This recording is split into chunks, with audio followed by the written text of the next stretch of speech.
लोकसहभागातून ग्रामीण विकासाची नवी क्रांती घडवण्यासाठी ग्लोबल फंड फॉर चिल्ड्रन आणि अवनी संस्था यांच्या संयुक्त विद्यमानं एक अनोखा उपक्रम राबवण्यात आला.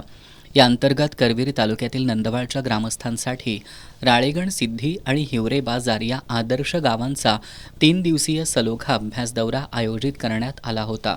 लोकसहभागातून एखाद्या गावाचा कायमस्वरूपी कसा कायापालट होऊ शकतो याचा प्रत्यक्ष अनुभव या ग्रामस्थांनी घेतला.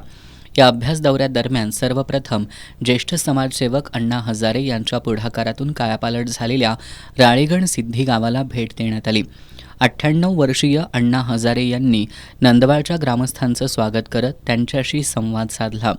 जर तुम्हाला आयुष्यात काही मोठं साध्य करायचं असेल तर तुमच्यात त्याग करण्याची वृत्ती हवी असा कानमंत्र त्यांनी दिला.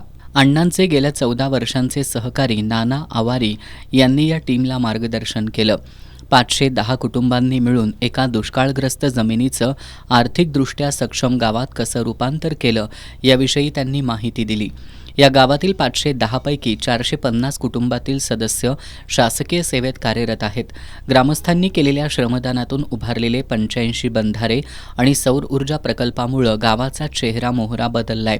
या सौर प्रकल्पामुळे राळेगण सिद्धीसह इतर 5 गावांना शेतीसाठी 12 तास वीज उपलब्ध होतीये अशी माहिती यावेळी देण्यात आली.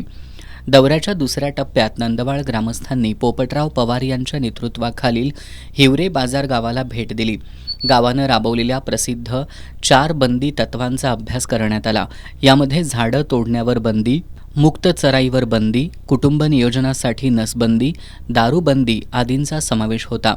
कडक सामाजिक सुधारणा आणि प्रगत जलसंधारणामुळं हिवरे बाजारनं पाणी आणि विजेची टंचाई कायमची दूर केली आहे. आज हे गाव करोडपतींचं गाव म्हणून ओळखलं जातं, जिथं 60हून अधिक कुटुंबांचं उत्पन्न 4 स्तरावरचं आहे. हा अभ्यास दौरा केवळ एक भेट नसून नंदवाळच्या ग्रामस्थांसाठी विकासाची ब्ल्यूप्रिंट तयार करण्यासाठीची प्रेरणा देणारा उपक्रम ठरलाय. लोकसहभाग प्रत्यक्ष कसं कार्य करतो हे आम्ही इथं पाहिलं. जर आपण एकत्र आलो तर आमचं गावही देशासाठी एक आदर्श मॉडेल बनू शकतं असा विश्वास नंदवाळच्या ग्रामस्थांनी व्यक्त केलाय.